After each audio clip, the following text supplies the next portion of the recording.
Well, good evening. I'm Jim O'Neill, and I direct the Center for Economic Education and Entrepreneurship.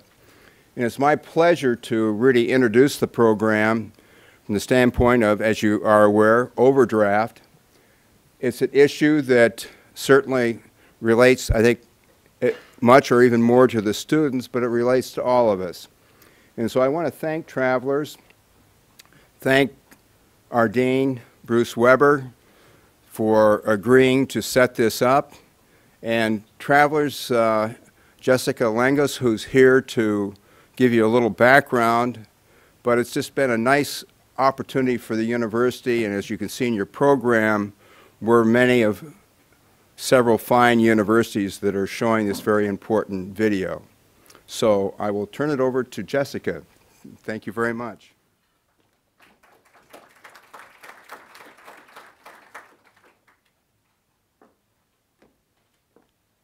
Thanks for the introduction, Jim. My name is Jessica Legnos. I'm here on behalf of the Travelers Institute tonight, and I thank you all for being with us. On behalf of the Travelers Institute, I'm pleased to welcome you to today's screening of Overdraft. And before I introduce the film, I just wanted to say a special thanks also to Jim O'Neill and to Kim Reagan for helping us set up tonight's presentation. Overdraft is an award-winning, nonpartisan documentary that's made for public television, and it really examines the facts surrounding the nation's deficit and its implications for our economy and the American opportunity. As you all know, this issue really could not be any more timely, so we are very pleased to be here tonight sharing it with you all. Travelers is a data-driven company, and we're data-based in really everything that we do. So in that context, our leadership team was really tumbling through some of the long-term economic data, and some really structural, significant economic challenges came into focus. And this is going back to late 2009, early 2010. And as a result, Travelers decided to get involved. We partnered with WTVI, which is a public television station based out of Charlotte, North Carolina. And we really partnered with them to help elevate the discussion on this important issue. The result of that partnership is the film Overdraft, which you're about to see tonight. And our goal really in presenting the film is to raise awareness about one of the most pressing problems facing our country today. Over the last several months, we've had the distinct pleasure of bringing the film to college campuses from coast to coast, and we are pleased to be here tonight at the University of Delaware. After the screening, we've got a terrific panel lined up, and before we start the film, it's my pleasure to introduce Bruce Weber, who's the Dean of the Lerner College.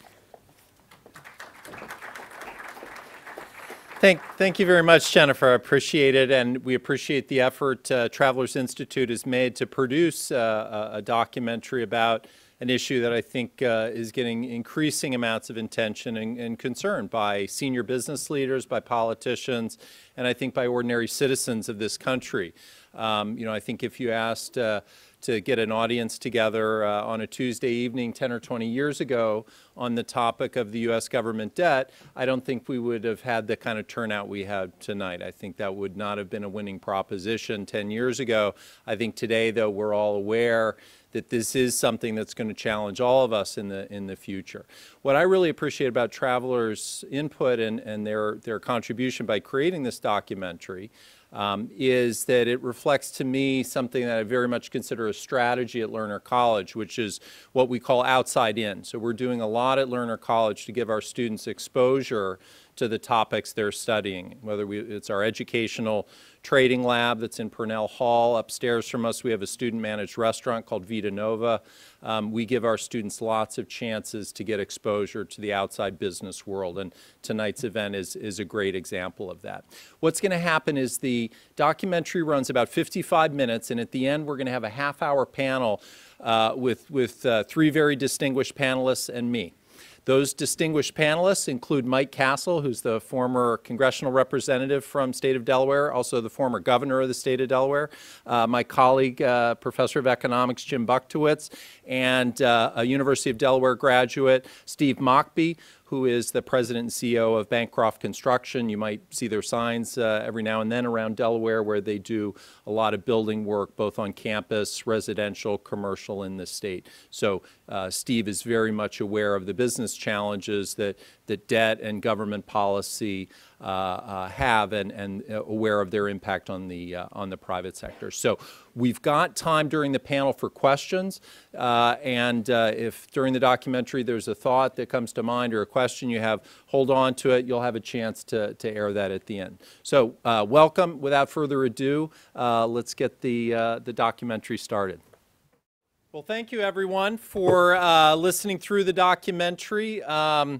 I don't know if travelers had anticipated this would be shown at the dinner hour, given that there were so many shots of cake and pizza and that loaf of bread. I wanted to grab a piece for myself.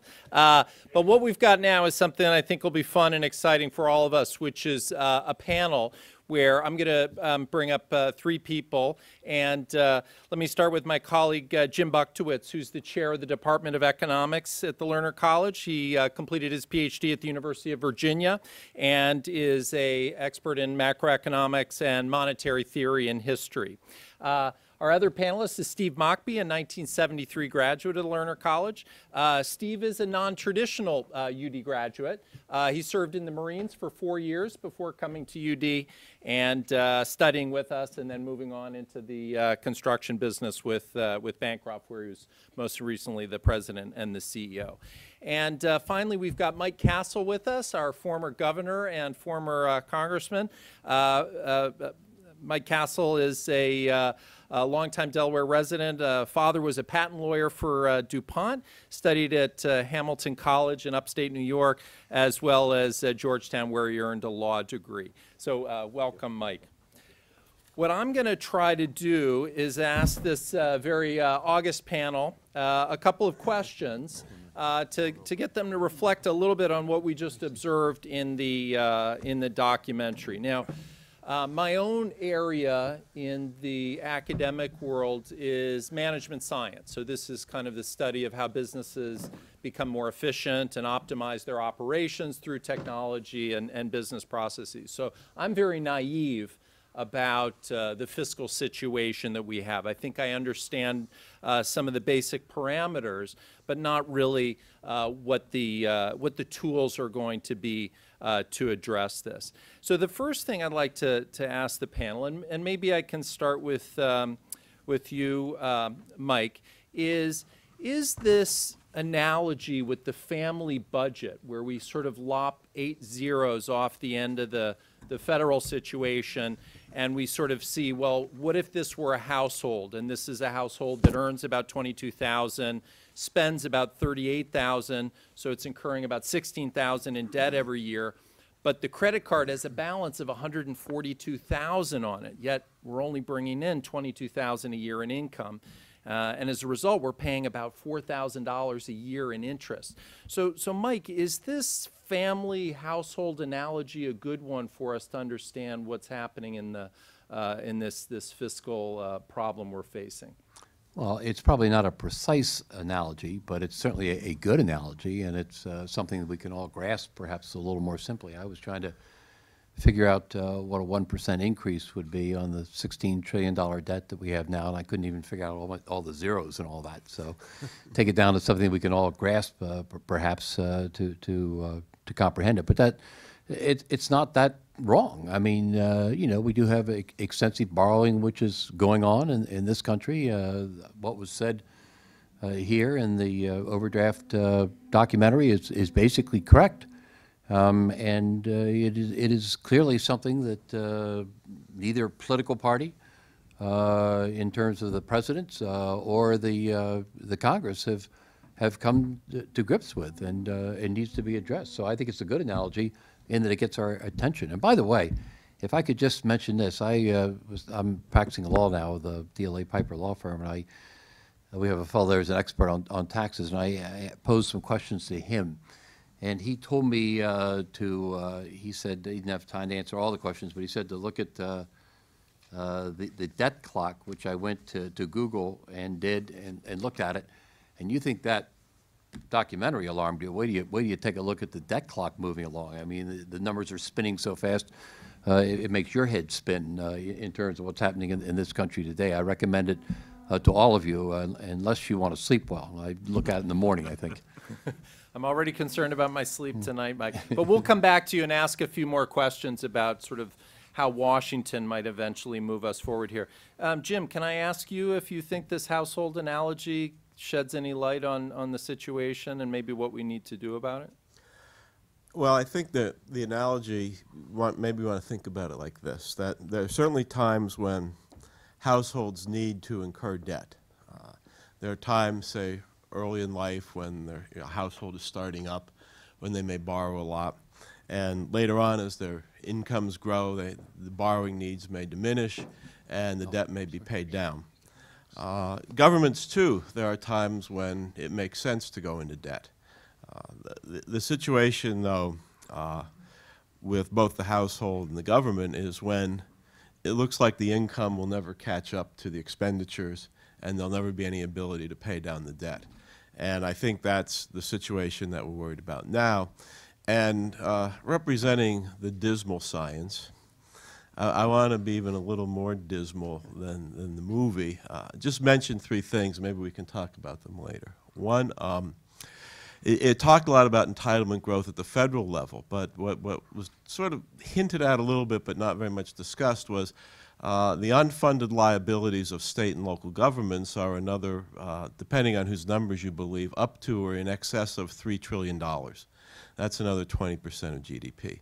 Another thing suggested, interest rates are extraordinarily low right now.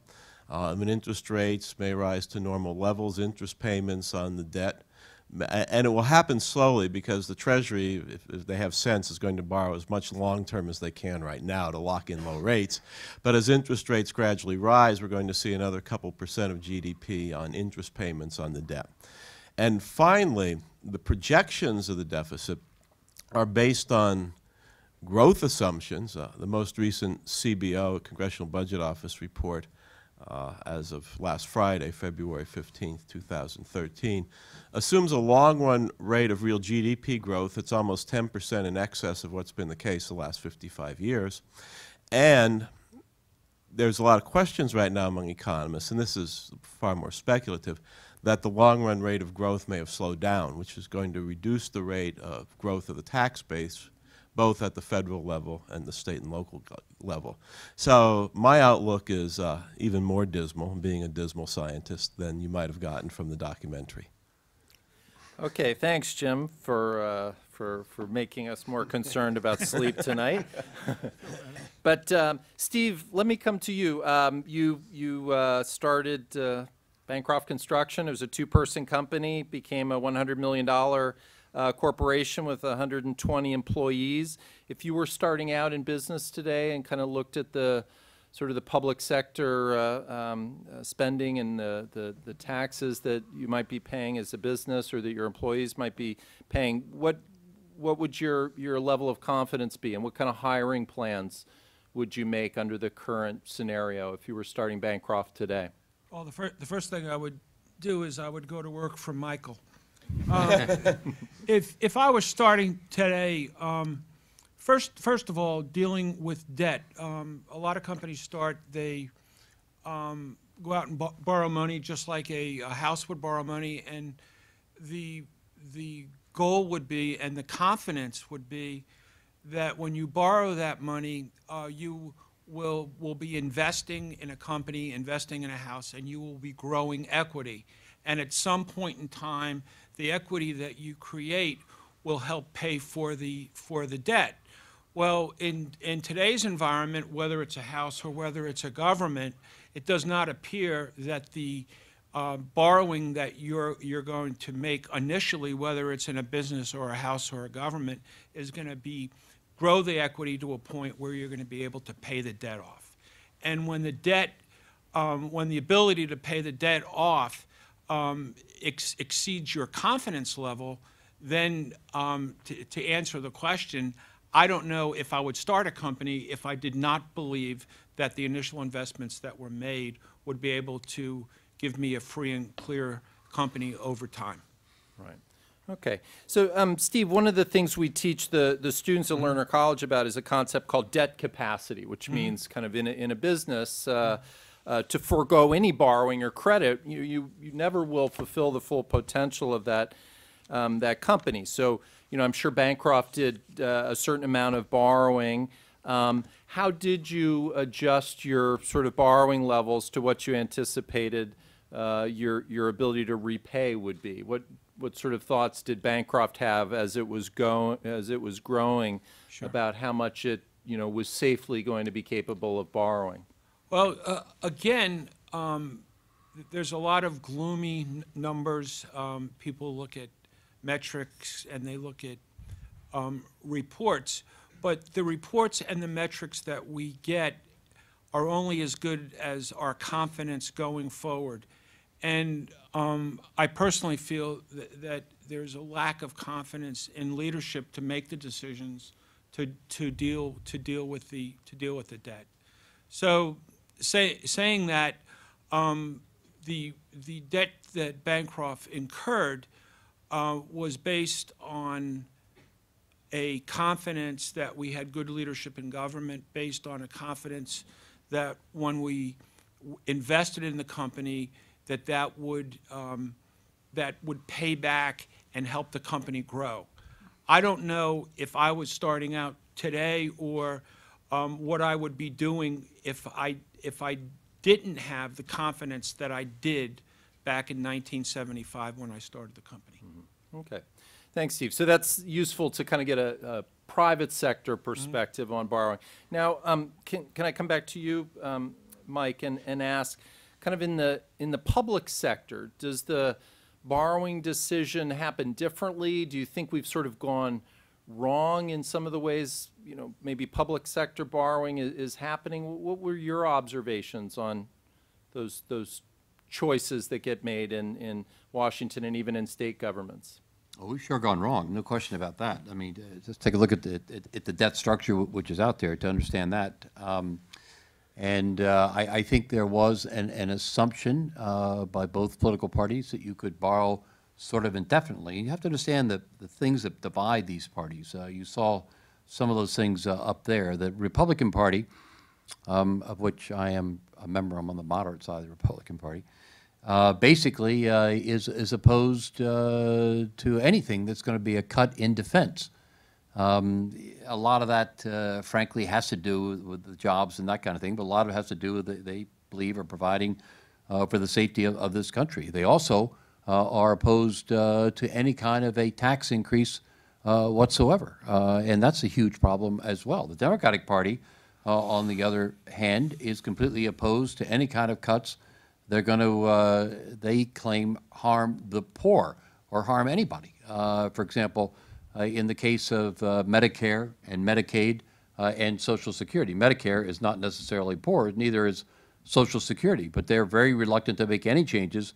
They're going to impact even the Donald Trumps of the world, much less anybody else. So you have these two parties with these very diametrically sort of opposed positions that are causing this debt issue, the deficit issue we have each year, and the debt issue in the aggregate to grow and grow and grow because they simply are not willing to get together to make a difference in all this. And as long as we re-elect people who are going to take those sort of hard and fast and inflexible positions, as long as we have presidents who tend to follow their own party's rather dogmatic beliefs in terms of some of these things, we're going to have trouble getting any of these things done in this country. And I think it's up to us, the voting public, to take a look at the candidates we're electing and saying, I'm not just a Republican or a Democrat or an independent or whatever, but I'm going to vote for the person who's willing to stand up and to make a difference. You heard each of those individuals in the Overdraft documentary basically say the same thing I just said, probably articulated a lot better. And that is that essentially we have to start making these decisions in this country, which we have punted on from time to time being each year, as a matter of fact, as we do budgets and as presidents tend to spend more. You have re-elections coming up. People want to accommodate their constituents or whatever it may be, and they do that by making sure that they're keeping jobs in their community, they're borrowing more money or whatever it may be. And ultimately, it's the young people who are at the university today who are going to pay the piper on this. And it's a very difficult circumstance, and I don't think we can grow our way out of it. I think we have to manage and grow our way out of it, frankly. Okay, good, Mike. I'm glad to hear you use the word manage. As you know, that's one of our subject areas, management at Lerner College. Jim, can I come back to you and ask, based on your studies in economics and sort of monetary theory, is there something in public sector borrowing that's kind of gone wrong, or is there examples in the past or ways that public sector's approach to debt can go wrong, and maybe solutions to make things turn out better than they might?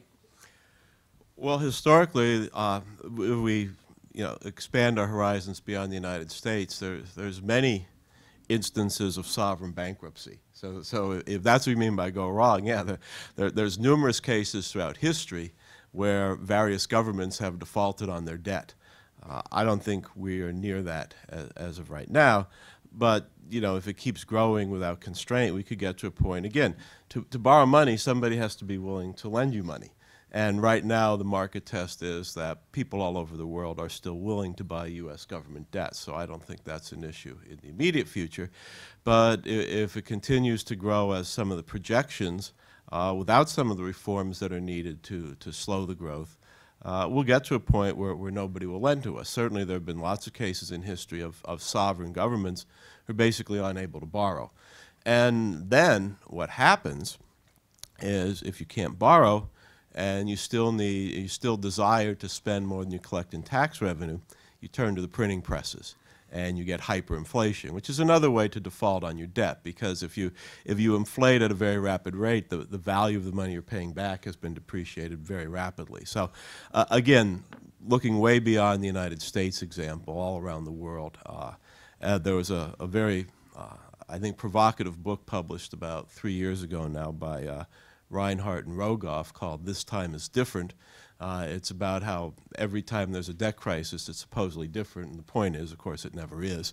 And so governments default on debt, or governments inflate their way out of debt, and these are, and believe me, there are some skeptics right now who fear that this is really what the United States is all about with the quantitative easing, that we're setting the stage for a significant inflation, which will depreciate the value of our debt, inflate our tax base, and maybe help the government out a little bit. I'm not saying that's the case, but the skeptics are out there, and you see them advertising their views all the time.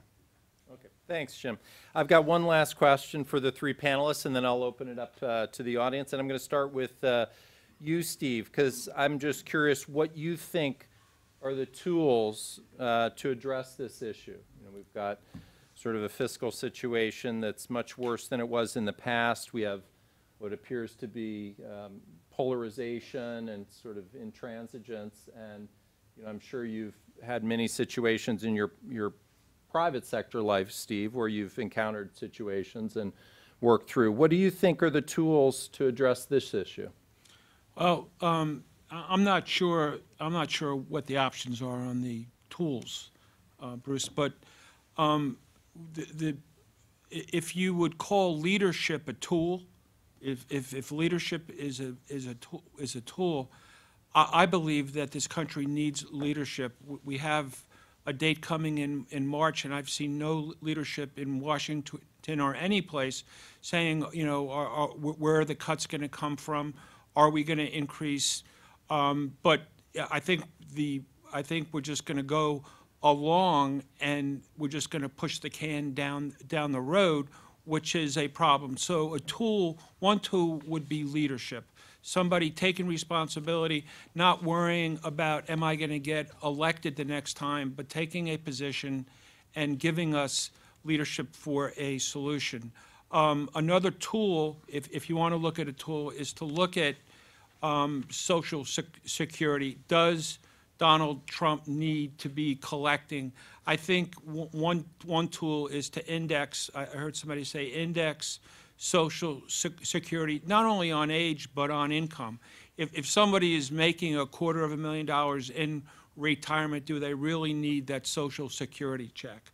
So that's one way. Another way is, another tool on healthcare is, if we're spending 2x on healthcare and we're 25th through 50th as far as outcomes, one tool could be to look at how effective the healthcare dollars that we're spending are metric to the results. So those are tools that I see, but I would say leadership is the most important. Mike, given your answers so far, I kind of wish you were down in Washington, D.C. now instead of here with us in Newark, but we appreciate your joining us. What do you think is the tool or the way around this kind of polarization that you mentioned? Well, there are no easy answers to this, obviously. You know, I do believe that the politics of America is controlled by the people of America, and I think all of us have to be disciples out there, if you will, about the problems of the debt and how our politicians handling or managing this. And that's well beyond all of us in this room, but the people of this country in general is number one. If they aren't going to do it, they don't deserve a lot of credit. I don't think either of the last two presidents in particular, President Bush or President Obama, deserve much credit at all. I don't think either of the political parties has done a very good job either, and I think that's number one. So that's clearly, you know, one mechanism or tool which I would use. I'll give you an interesting example. The sequestration business, which is basically the mandatory cuts that were put into place last summer when they had to deal with a debt ceiling issue of, I believe, $1.2 trillion, half defense, half other expenditures, starts on March 1st. And they put together a super committee to do something else because nobody, including President Obama, who actually concocted the sequestration idea himself, wanted to see it go into place. They thought they could do more select cutting instead of these more general cuts that are going to be in the sequestration. Well, they failed to do that in the super committee. Now the various committees of the Congress have been meeting. They're not in session this week, but they've been meeting and theoretically trying to come up with something that's going to replace the sequestration, and they probably won't. And in some ways, I'm not sure it's necessarily all bad. It's a forced mandatory cut. And some it's going to be very difficult, and some people aren't going to like it. But at least it's starting to deal with the problem of the deficit and the problems of the debt of the United States of America. But it's a major issue out there. So it's sort of a tool, if you will.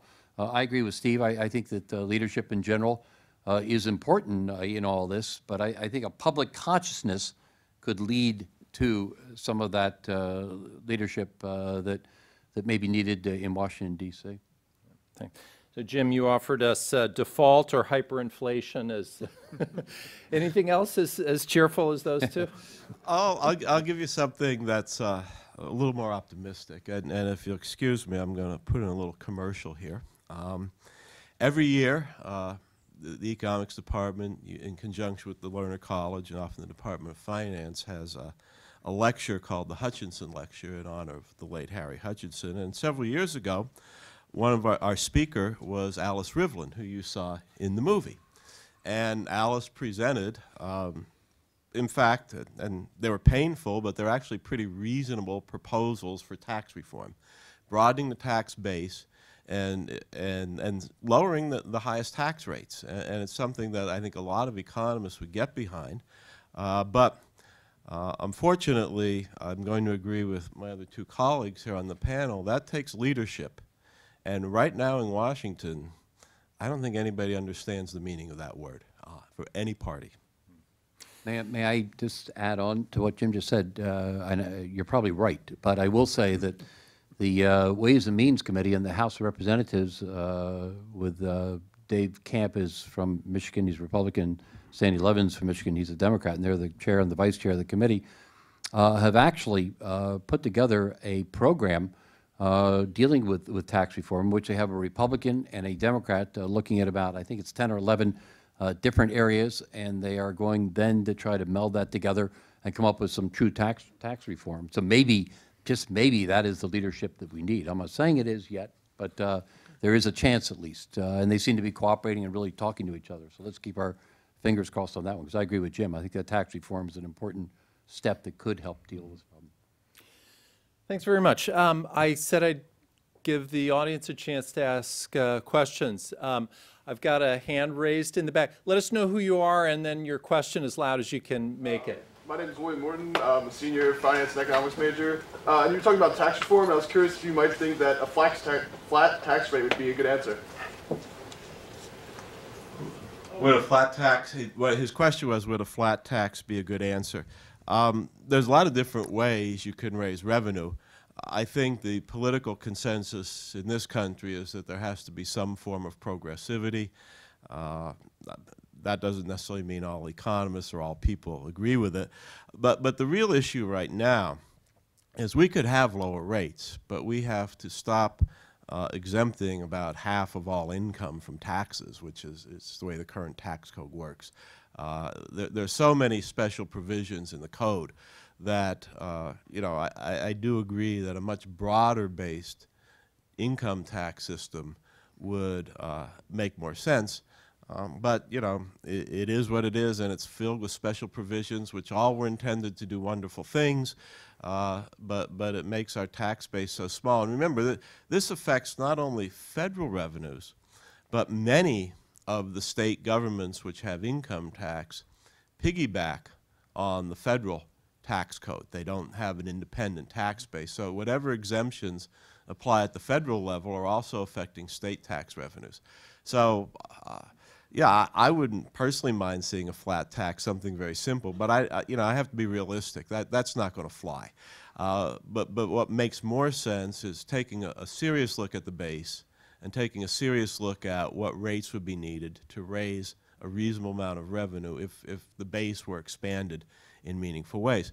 Unfortunately, and I'd like to hear that there's hope, but you know, in the last deal to extend the Bush tax cuts for everybody in the middle class, which, you know, if you have a household income of $399,000, you're in the middle class. That's nice to know. They put in a provision to give a tax break for, you know, somebody who really needs it, movie producers. If they produce movies in low-income areas, they got some sort of special tax break. So it's good to see that those poor low-income people getting a cut out of the most recent deal. Mm-hmm. Well, I mean, I agree with what Jim said, but I mean, there's personal income taxes and there's corporate income taxes. And on the personal side, I don't think you can ever get a flat tax done, but I think you could get something along the lines of a much flatter tax circumstance, perhaps with 2 or 3 brackets or something of that nature, bringing all the income in to whatever that may be and cutting out a lot of the exemptions that exist now. I couldn't agree more with that. And on the corporate side, we have a whole different problem. Our corporate top rate is 35%, I believe. That is high, I think higher than every country now, or it's, I thought somebody was tied with us, but I think we're now the highest. Yeah, now we're the highest. And unfortunately, these companies, American companies, are going to places like Switzerland and you name it, and they're locating something there or whatever it may be, and they're saying that's our new home and paying some of these lower tax rates, and that money is aggregating over there and not in the United States of America.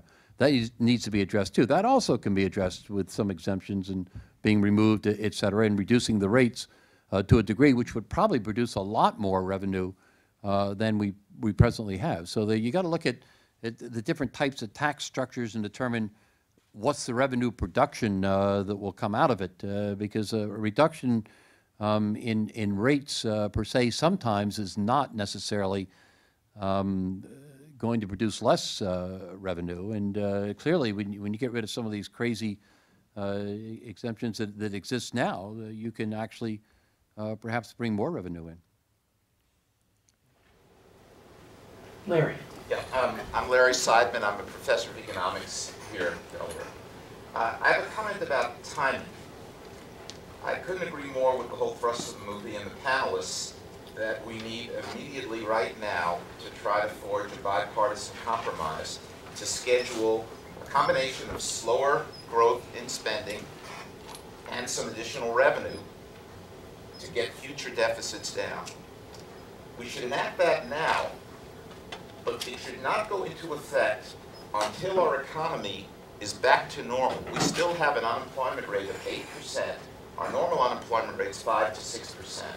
A top priority in the short run is more demand, more production, more jobs. It would be a terrible mistake to now, this coming year, possibly even next, let tax increases or spending cuts, sequesters, go into effect, because it would slow our recovery and slow the job opportunity of many of the young folks in this room. Thanks, Larry. Academics have a good job of, sometimes we'll ask questions that don't really sound like a question. But I guess, Larry, what you're asking is, would we sort of support that kind of an approach where we sort of made a commitment today to some kind of, reduced spending, maybe increased taxes in the future, but only once the economy's recovered?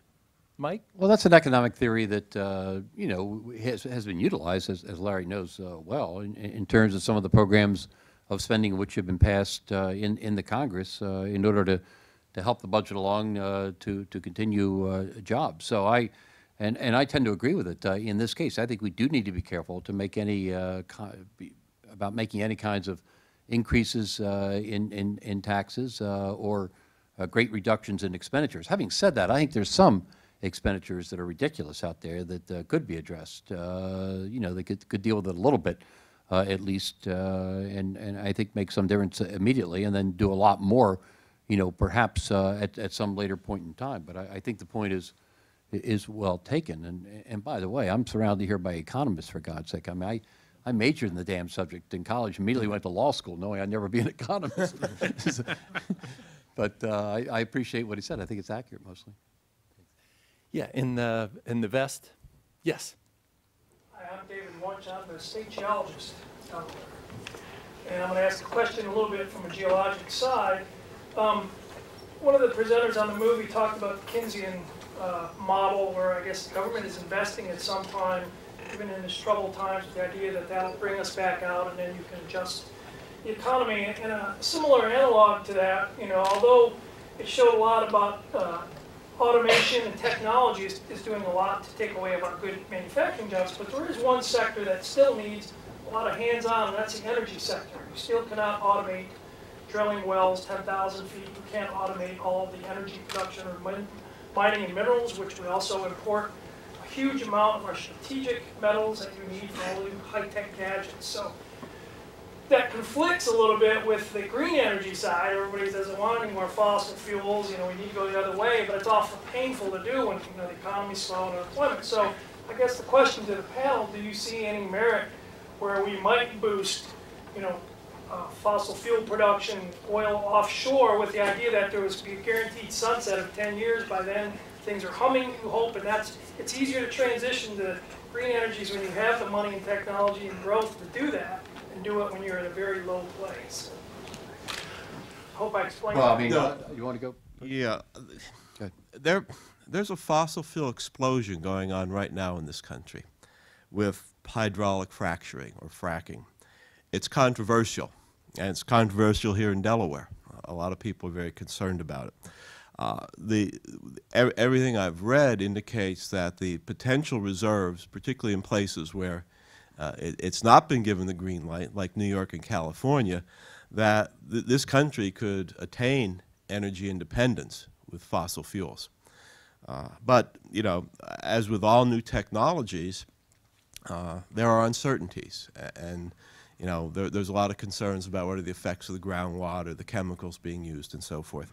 But fracking is going on large scale in Pennsylvania and Ohio and places like that. And the Dakotas, there's, North Dakota is so wealthy right now with energy exploration. So, and it's very likely that, we could attain energy independence, and not only with petroleum, but also with natural gas. And there's a tremendous potential to reduce the amount of oil we use by switching the fleet of 18-wheelers to natural gas, because they could run on natural gas. And that would solve sort of the chicken and egg problem of refueling stations, because every truck stop in the country would have natural gas refueling if they switch there. So we really could attain independence with fossil fuels, but the method of extracting them right now is controversial and political, and, Matt Damon has the movie out, whatever it is, I forget. So, but apparently the fossil fuels are there right now. It's a matter of, can we extract them? Can we extract them safely? And politically, will it be accepted? And then, just 2 days ago or yesterday, 2 days ago, there were 37,000 people in Washington demonstrating against the Keystone Pipeline, which, if we build the pipeline and bring all that oil down from Canada, will further add to our reduced dependence on oil from places like the Middle East. So, but I don't deny there's a lot of political issues here involved. But are the reserves there right now? From everything I've read, and I'm not an energy expert, but I do try and keep up with all these things. The fossil fuels are here right now to do this, but politically, it's a hot potato, and so it's up to the people in Washington and Albany and Dover and Harrisburg and Sacramento to make these decisions. They're the ones who ultimately are going to decide how we proceed along these lines. Well, my question is more about the employment. Do you think that, that could really be a boom? Oh yeah, it's been a real boom in employment. I mean, North Dakota has the lowest unemployment rate in the country. Yeah, there are jobs there, and there's no question about that. Well, we're all energy experts. I mean, just go out and fill your car with gas, and you become an energy expert in a hurry. You get up to about $60 or so. But I tend to believe a couple of things. One is the faster America can become truly energy independent, the better we are from a safety point of view. And I think ultimately the better we are not having to deal with OPEC, et cetera, quite to the extent that we do, even though it's a worldwide trading market in terms of cost, too, which is important. And I think some of the energy production which is going on makes sense. I happen to be fairly strong on the environmental side, but the fracking environmental argument isn't quite as overwhelming as some other environmental arguments I've heard. So I think there are things we can do in that area. But having said that, I truly believe that we can look at the other sources of energy and continue to work in that area. And by that I mean solar and wind, for example.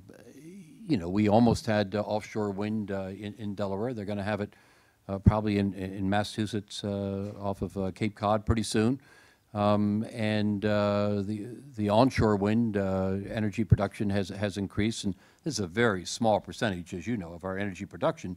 But nonetheless, ultimately, it may not be 5, 10 years from now, maybe 25 or 30 years from now, but let's get into that, and let's get those costs to the point that they're competitive, even with the natural gas at a relatively low cost now, et cetera. So I think by doing both of those things, you will be able to probably produce more jobs or maintain jobs which are in the United States of America today, and also have the benefit of making us more energy independent and perhaps reducing the cost of our energy.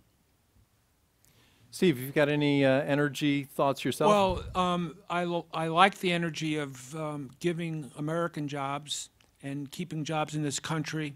I think it does make us less dependent on OPEC. I like the idea of increasing employment and maybe just pushing it down the road only 10 years so the economy's turned around. We have more Americans working. We increase the revenue within the country as far as the taxes, which helps that problem, helps the debt problem. So I think I personally like it. Thanks very much. I think we're a lot better informed than we were at the beginning of this event, and I hope you'll join me in thanking the panel for. Could I make one point? Oh, I'm before sorry. we Go do ahead, that? Mike. The one thing that has been mentioned here is something I care a great deal about, and that is the education of our young people, but even older people now to an extent. It is so vitally important as we lose these manufacturing jobs. If you read about this, and technology is taking over to a degree, but a lot of it is sometimes the lack of education, not of people going to the University of Delaware, but individuals who may be running machinery or doing other things who need to have programs perhaps at Delaware Technical Community College or buy their businesses themselves or whatever it may be. It's a very significant part of our future, and education at our major universities and colleges could not be more important, and therefore education at a very early age and education through our high schools in America is of extraordinary importance in terms of the future of America, the future growth of America, and that is something I hope from a monetary point of view we won't give up. Don't get me wrong, we're not going to double the salaries of the professors who are here, but but the bottom line is that education is a significant part of the importance of the future of America, in my judgment. Yeah. No, thanks, Mike. I mean, I couldn't agree more, and I think, you know, speaking for the faculty at Lerner College and University of Delaware, I think we see ourselves in kind of a value chain of education in this country, and to the extent high school and middle school and elementary education goes better, University of Delaware can do more and more for its students and I think for the local economy. So I think education, even though it's not a focus of that documentary. I think it is one of the ways we do move away from the problems that we have, move towards a stronger economy and a way that gives more productive jobs to people going forward. Well, I kept you over a few extra minutes, and that movie did have quite a few pictures of pizzas and bread and cake. And what I would like to do is have you join me in thanking the panel and sharing some their insights with us. And once again, I'd like to thank Jennifer and Travelers Institute for putting that documentary together, and I think really raising the level of awareness and giving us some intelligence as voters. As former Governor, former Representative Castle mentioned, we actually, as voters, have to make sure that we take these ideas forward and do the things that are going to make the situation better, not worse, in the future. So thanks for coming out and joining us this evening.